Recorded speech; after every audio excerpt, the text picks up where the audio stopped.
Ever feel like you've really focused on something you've read, maybe even made a bunch of notes, but then when you try to recall it later, it's just gone?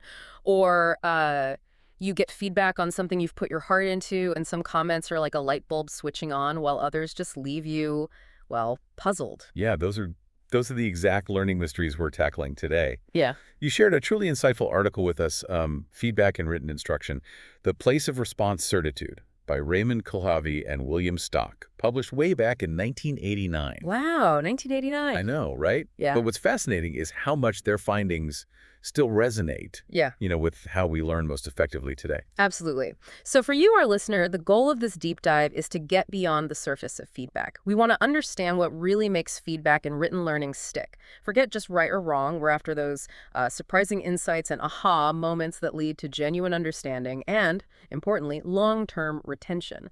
Get ready to maybe rethink how feedback works. Definitely. And this article is particularly valuable because it highlights a fundamental shift, really, in how researchers viewed feedback.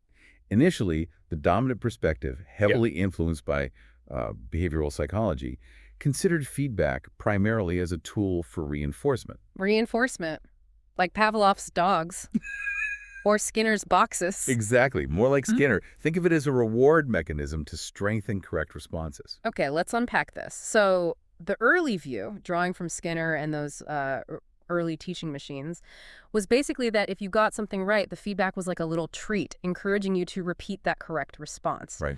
The article even playfully calls answering test questions akin to surrogate bar presses, with the correct answer being the food pellet. It sounds a bit simplistic in hindsight. It does, yeah. And that's why researchers began to look for a more nuanced explanation. By the 1970s, there was a growing realization that learning, particularly from written materials, involves more than just simple associations. The article draws a key distinction between open-loop systems, like that operant conditioning model where there isn't much adaptation based on the outcome, and closed-loop systems, where feedback directly influences subsequent responses. So an open loop system is just like a direct path from instruction to response without much internal adjustment based on whether you were right or wrong. Pretty much, yeah. But a closed loop system is where you, the learner, you actively process the feedback and use that information to refine your understanding and future attempts. Precisely. And later in the article, they introduce servo control theory as an excellent example of a closed-loop system. Think about like a thermostat adjusting the temperature based on feedback from the room. Ah, okay. That makes sense. And this shift in thinking placed a much greater emphasis on the role of errors in learning. Instead of just focusing on reinforcing correct answers, errors came to be seen as crucial opportunities for, understanding and correction. That makes perfect sense. If you only pay attention to what you get right, you're missing out on all the valuable information embedded in your mistakes. And the article touches on something called the delay retention effect, the DRE, which really challenged that reinforcement view. What was so significant about that?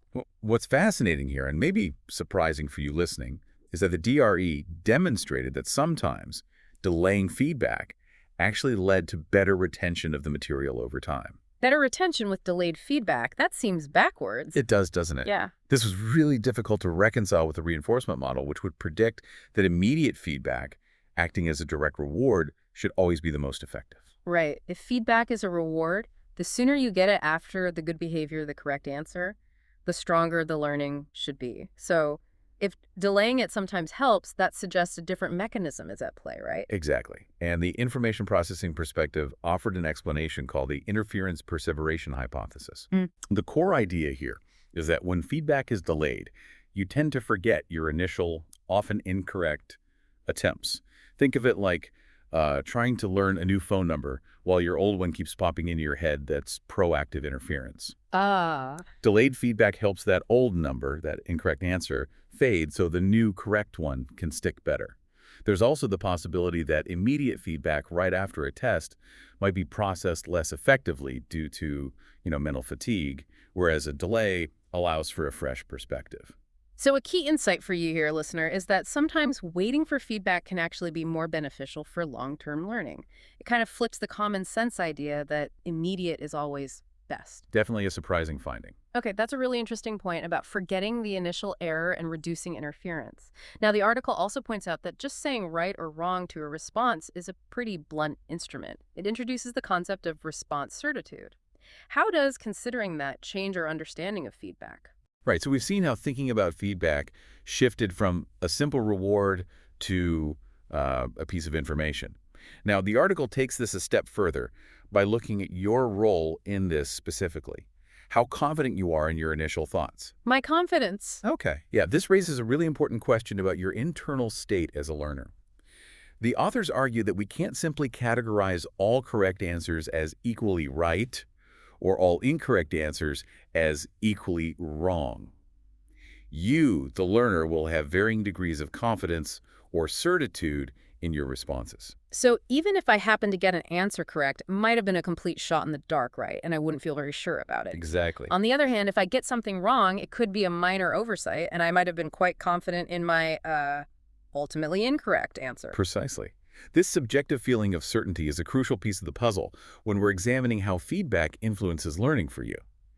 A correct guess doesn't have the same impact as a confidently held correct understanding, and a confidently held error might be more resistant to correction than an uncertain one. The article highlights a surprising point. Correct initial responses aren't always remembered, and incorrect ones aren't always fixed by feedback. Really? Even with feedback? Yeah, which underscores that your perception of correctness, your certitude, plays a really significant role in the learning process. This makes me think about those times when I've been absolutely convinced I was right about something, only to find out I was wrong. The feedback in those situations definitely feels different. It requires more, like, mental wrestling to reconcile my confidence with the new information. That's a perfect, real-world example of how response certitude comes into play. Now, the authors delve deeper into the feedback message itself, breaking it down into two key components: verification and elaboration. Okay. Let's explore those. So we have the basic right or wrong, that's the verification. But the authors argue that the real power of feedback often lies in what comes after that simple judgment, which they call elaboration. Okay, verification sounds pretty straightforward. That's just the basic confirmation of whether my answer was correct or incorrect. Precisely. Even in more detailed feedback, this fundamental yes-no element is usually the first piece of information you process. If the feedback simply states correct or incorrect, that's pure verification.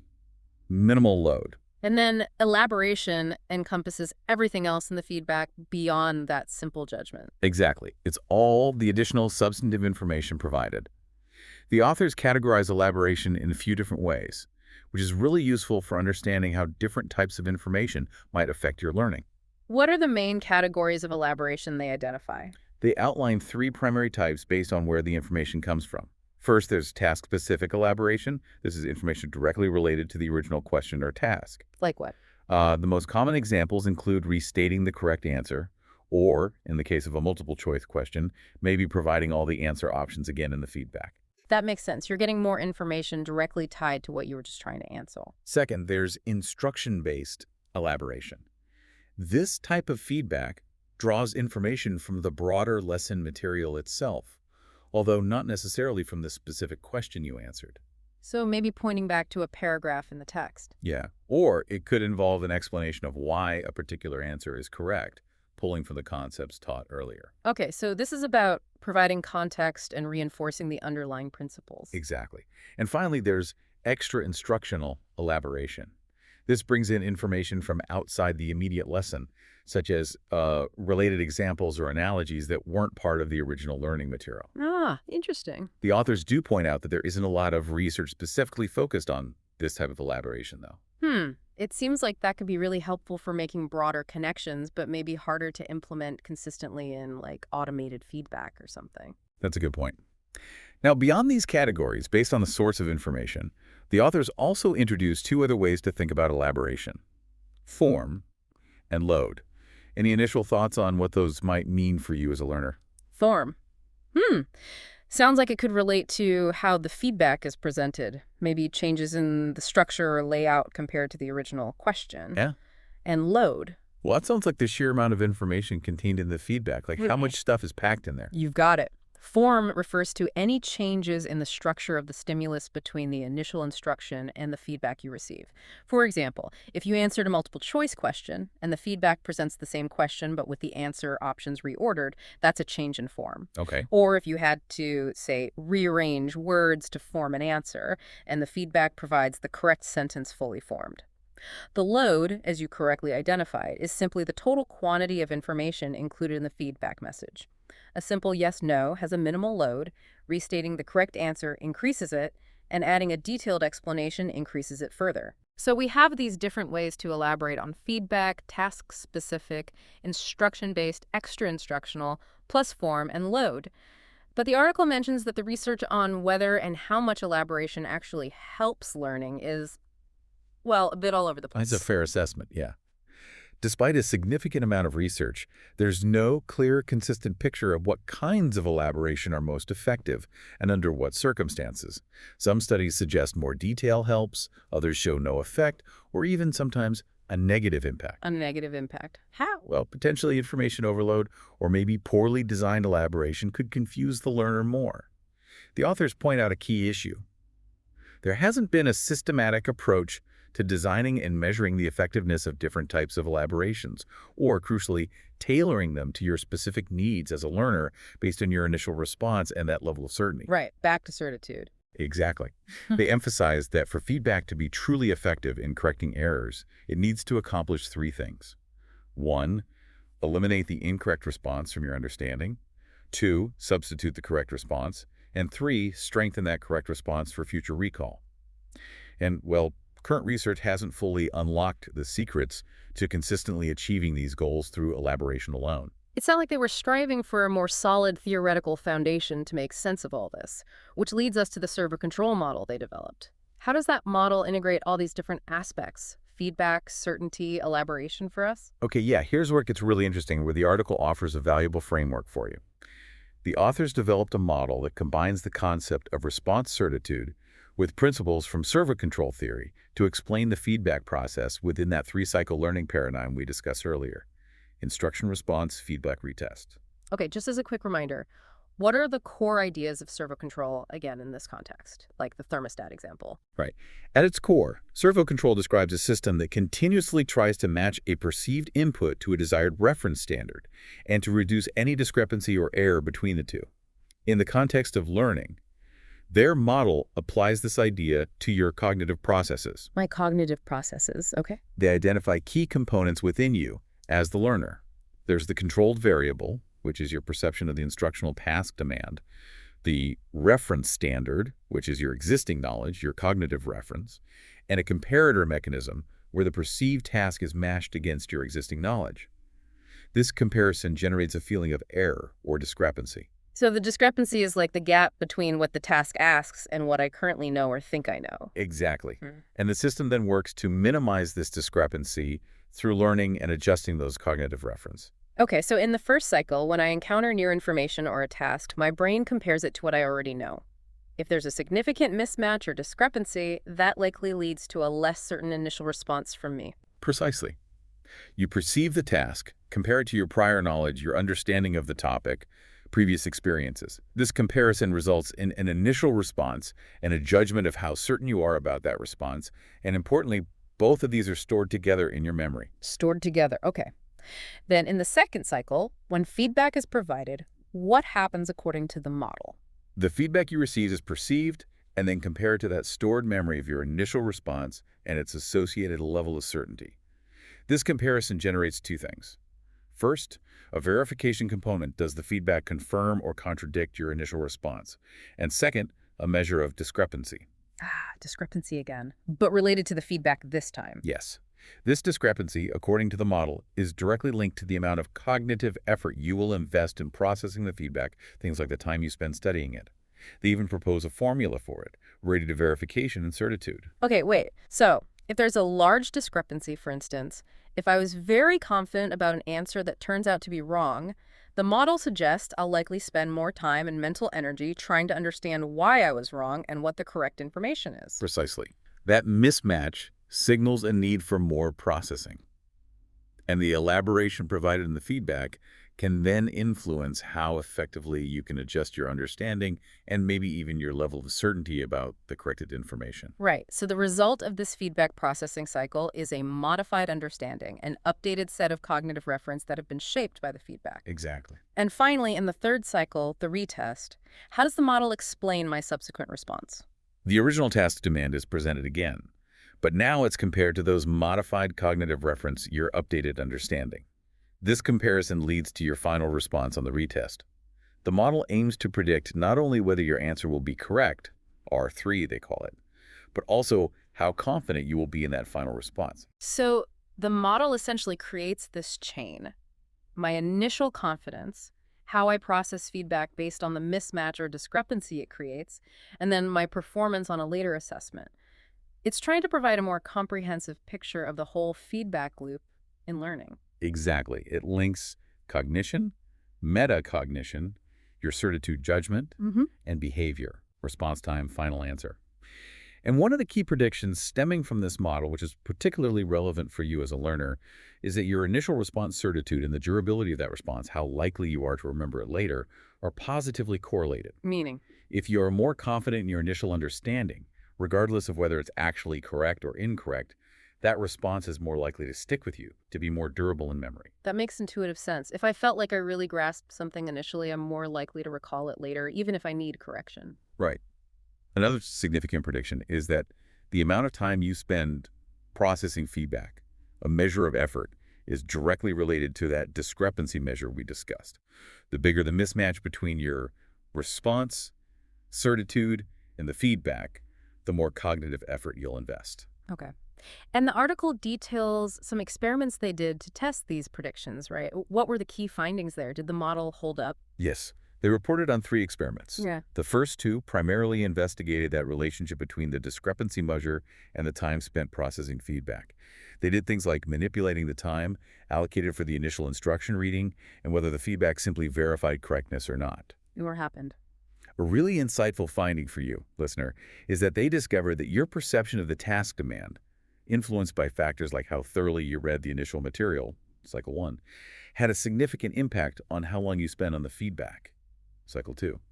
It wasn't just the objective difficulty of the material itself. So if I rush through the initial learning material, I might end up spending more time trying to decipher the feedback later, even if the feedback itself isn't overly complex, because my initial understanding was shaky. Exactly. It affects the intercept of that discrepancy time function, according to their findings. And the second experiment, where they intentionally provided misleading verification feedback, telling participants they were wrong when they were right, and vice versa, showed a reversal in that discrepancy time relationship, specifically affecting the slope. Whoa, misleading feedback. That's tricky. It is, but it provided strong evidence for the model's central idea. It's the perceived mismatch between your state and the feedback that drives processing effort. That's quite compelling. If the model can predict how much time I'll spend on feedback based on my initial certainty and the feedback I get, it suggests it's capturing something pretty fundamental about how I learn. What did the third experiment look at? The third experiment shifted focus to the outcome performance on a subsequent retention test, R3. They examined how the discrepancy measure related to the probability of getting the answer correct later on. Ah, They found that, generally, as the model predicted, initially correct responses held with high certitude were more likely to be maintained over time.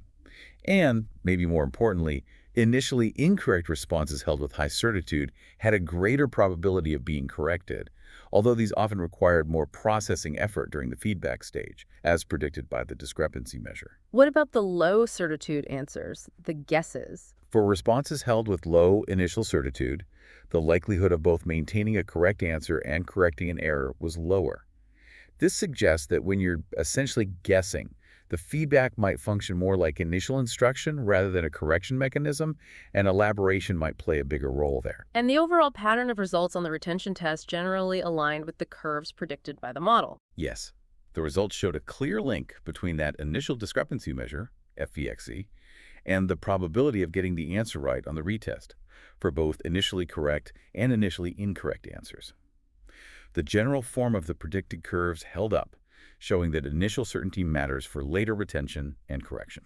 Okay, so let's try and bring this all together for you, our listener. What are the really key takeaways from our deep dive into Kulhavi and Stock's research from way back in '89? Well, first and foremost, it's crystal clear that feedback is far more than just a simple pat on the back or a red X. It's crucial information that you actively process to learn and refine your understanding. Don't just glance at it. Right. And second, Your own level of confidence, that certitude in your initial understanding, plays a surprisingly significant role in how you engage with and learn from feedback. So pay attention to those gut feelings of certainty or uncertainty when you're learning or answering questions. Definitely. And remember that not all feedback is created equal. We talked about verification and elaboration. The type and amount of information provided really do matter, but their effectiveness isn't universal. It likely depends quite a bit on where you're starting from, how sure you were about your initial response. That makes sense. More info isn't always better if you were already pretty sure and correct, maybe. Possibly. Or maybe different kinds of info are needed depending on your certitude level. And also, being mindful of how you process feedback, for instance. The amount of time and mental energy you spend on it can be a valuable indicator of how well you're truly engaging with the material and addressing any gaps in your knowledge. So if you find yourself spending a lot of time puzzling over feedback for a particular question, Yeah, that might indicate a high discrepancy, signaling a greater need for deeper processing, or maybe a point you need to revisit in the original material. so by understanding these principles, you can hopefully make your learning from written sources more effective and impactful. It's not just about passively absorbing information, it's about actively engaging with your own understanding and the feedback you receive. Precisely. Which leads us to a final thought for you to consider, listener. How might these insights into the interplay of feedback and certainty apply to learning in more dynamic, perhaps collaborative settings? When you're discussing ideas with others and receiving verbal feedback on your contributions, how does your confidence in your initial thoughts influence how you process and integrate that feedback? That's interesting. Or considering the importance of that discrepancy, that mismatch between your understanding and new information, how can you actively create situations where you identify and address those gaps in your understanding when you're learning something new? Maybe even before formal feedback comes your way. Like, how can you test your own certitude? Some really thought-provoking questions to mull over. Definitely. We'd be really interested to hear about your own experiences with feedback and learning, maybe how certitude plays out for you. Perhaps your insights could even inspire a future deep dive. Thanks so much for joining us for this exploration.